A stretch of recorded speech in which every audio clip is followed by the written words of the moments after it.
Colin Kaepernick works in an industry controlled by white businessmen. He plays the highest profile, most important position in all of sports. Kaepernick took a strong stand on one of the most polarizing issues in American history. Given those dynamics, if Cap wants to be taken seriously and affect real change, he should project a more professional image with his appearance. If he's seeking Twitter fame and the adulation of Kaepernicks, he should keep the afro and continue tweeting his way to freedom. For me, it was like actionable item. What are we gonna do with it? Like everyone heard, and we hear what you're saying, and everybody know I agree with what you're saying. So what are we gonna do? You know what I'm saying? So reach millions and millions of people, or we get stuck on Colin not having a job. You know what I'm saying? You see, he don't want to play. He wants to be a martyr. But guess what? It ain't working this time. All of us believe that Colin Kaepernick would have showed out. And if he had showed out, I'm here to tell you, I believe he would have had a job inside of 2 weeks. This is Jacqueline Luqman with the Real News Network. Colin Kaepernick is already a personality who elicits passionate opinions about his protest in the NFL against ongoing police brutality and racism in the U.S. during the playing of the national anthem. Opinions are just as pointed and divergent about his NFL tryout this past Saturday. But this issue is bigger than whether Kaepernick was right or wrong to do what he did. So that's not what this segment is about. In this segment, I want to examine why this issue is really an example of how social change is challenged in popular culture in the U.S. Here to help me unpack this is Dave Zirin. Dave is the nation's sports editor. He is the author of 8 books on the politics of sports. Most recently published was Jim Brown, Last Man Standing, and Things That Make White People Uncomfortable, written with the NFL's Michael Bennett. Dave also hosts the nation's podcast, Edge of Sports, and is a co-host of WPFW's The Collision with Etan Thomas. That is one of my favorite shows to listen to. Dave, thanks so much for joining me. Oh, thanks for having me. So let's dig right into this, and I think we need to give a little bit of background to explain why this is even an issue.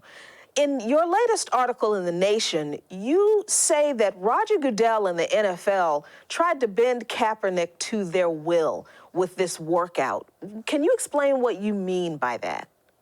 Absolutely. Colin Kaepernick was contacted out of the blue with 3 days' notice and said he needed to make his way down to Atlanta for a workout for NFL teams.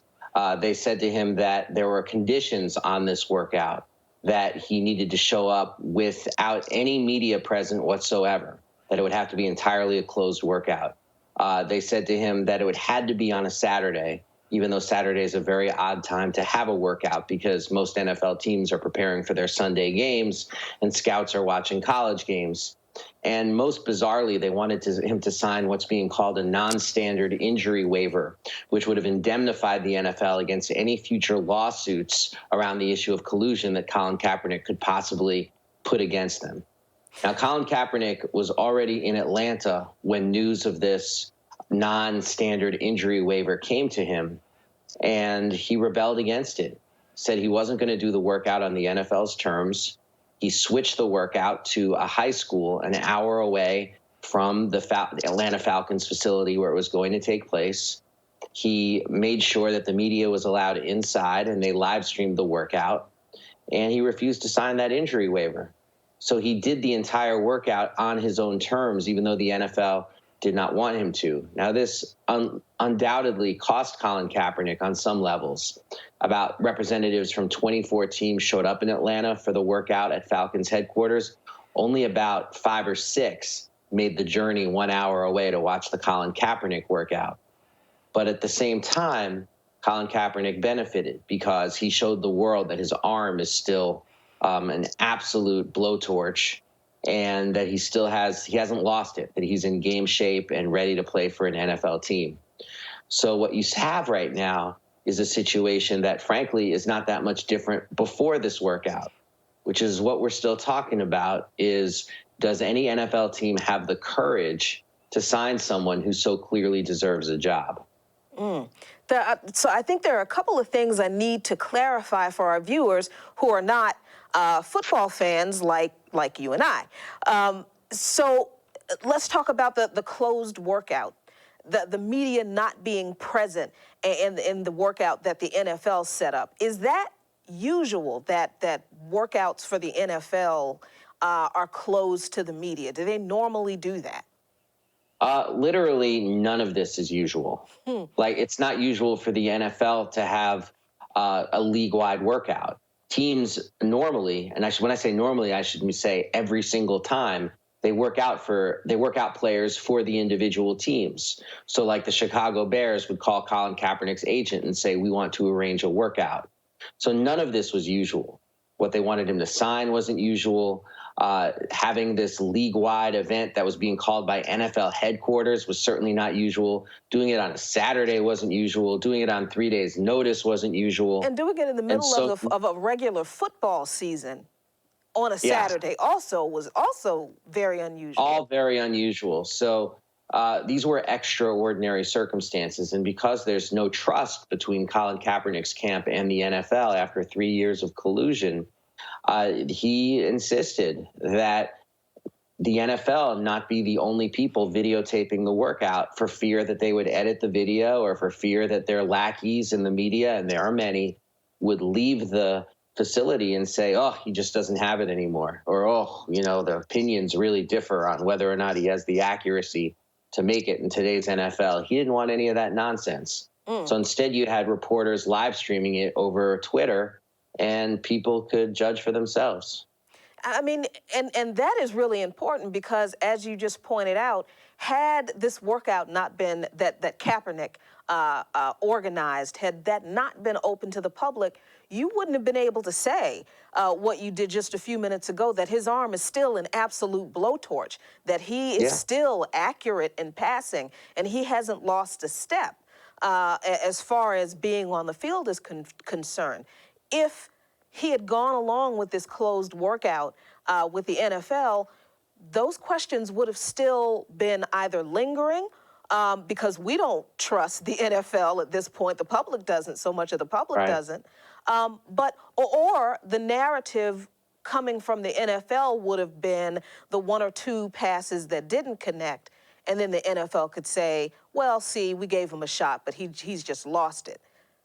Well, I'd be very remiss if I didn't mention that that these workouts are sometimes open to the public anyway, and the press. So what Roger Goodell wanted was all of the positive publicity of saying, oh, there's no collusion. Look at this. We can now put this chapter behind us, and none of the transparency. And for Colin Kaepernick, that's just not going to work. And it's connected to why he wore a much remarked upon T-shirt during the workout that said Kunta Kinte. Why is it connected to that?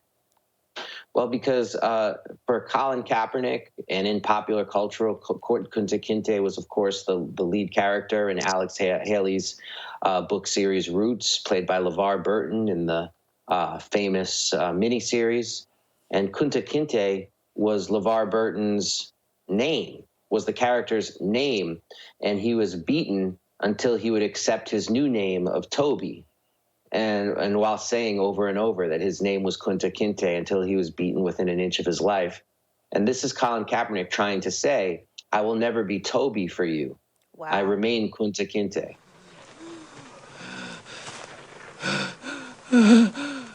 I want to hear you say your name. Your name is Toby. What's your name? Kunta.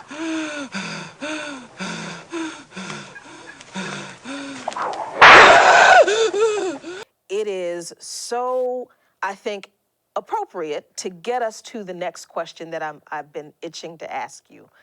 Now, response to Kaepernick's actions have been pretty brutal from some prominent sports commentators. You've got comments from Stephen A. Smith and Jason Whitlock and some other commentators. Even Jay-Z has criticized Kaepernick, saying that he feels it was Kaepernick who turned the workout into a publicity stunt.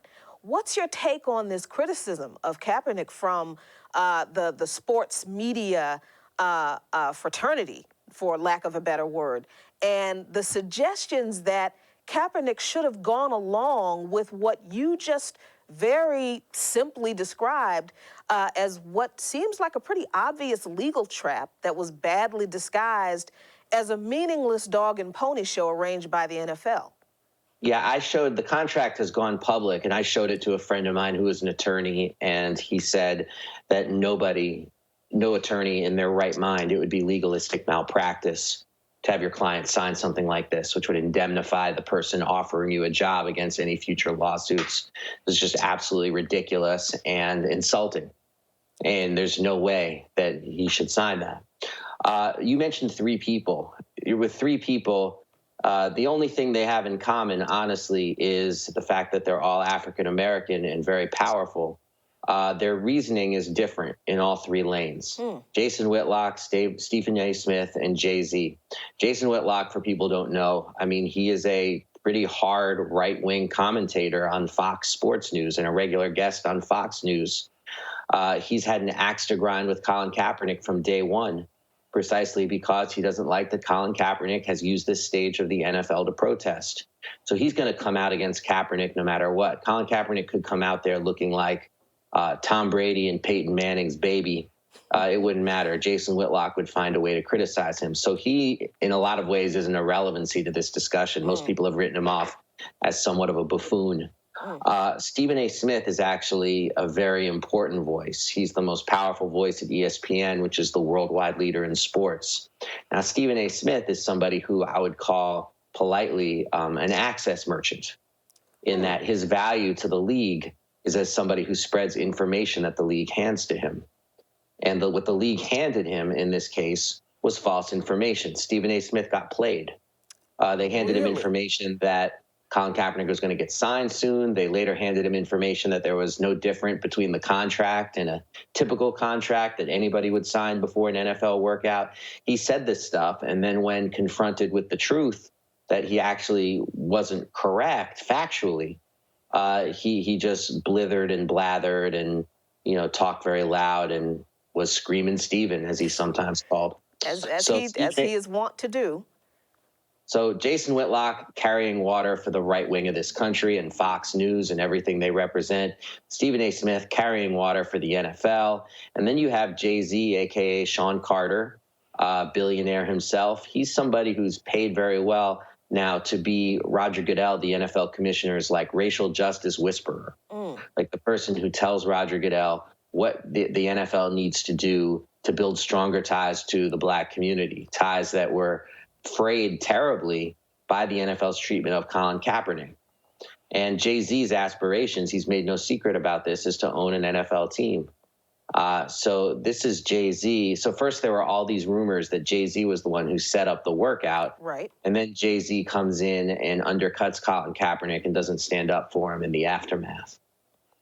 Oh my gosh, this is there's so much stuff in what you just said about people who don't understand the world of sports and sports commentating. Yeah. Don't know who Jason Whitlock is, so they throw his name out and they don't realize that he basically is, exactly as you said, an employee of Fox News.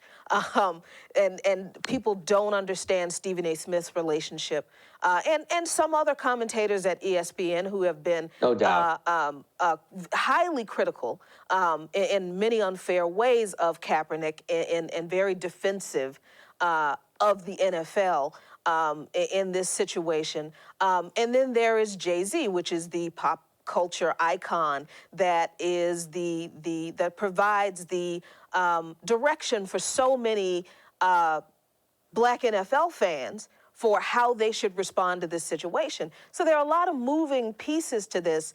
And this leads me to this question, is this just about football? Is this just a football question? Is this just a question of how this is business as usual in football? Or is this really an issue if we take a step back and look at the pieces fitting together as you just explained? Is this really an examination of how social and racial justice is challenged in this country? And what lessons can we take from this? Well, I mean, I think the number one lesson is that, you have to be resolute in the face of people who try to tear you down. And I think that's what Colin Kaepernick, that's his example. And it's difficult to overstate how much it would hurt the thousands of people who look to him as an exemplar of social justice if he bended and broke in the face of the National Football League. I think what we've learned also is that the NFL, and we could look at it as a microcosm of U.S. society, cannot abide black dissent. It can abide so much else. It can abide players who get caught up in all kinds of legal wranglings of a distasteful nature. It can abide franchise owners who get involved in legal wranglings of a very distasteful nature.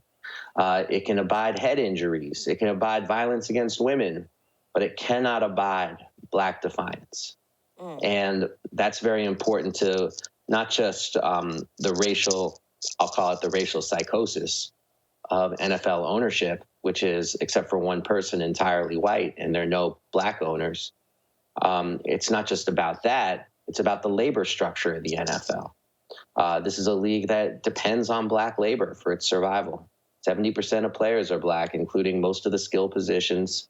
And they need that labor force to be compliant. And they need Colin Kaepernick to be a ghost story instead of an animating spirit of resistance and rebellion inside the ranks of the NFL. They want him to be a ghost story that scares players to stay in line. Oh my goodness, this is so much bigger than the NFL. It's bigger than Colin Kaepernick. It is definitely bigger than football and sports. This really is an example of how justice for marginalized people, for black people, for Native people, for other marginalized people are challenged by the established power structure in this country. And I thank you so much, Dave, for coming on today, taking the time to explain why this is bigger than Kaepernick getting a job. I really appreciate your time. Oh, no problem. It's definitely bigger than one man's job on one NFL team. It's about whether or not people in the power have the right to silence us for our dissent. And thank you for watching. This is Jacqueline Luqman with the Real News Network in Baltimore.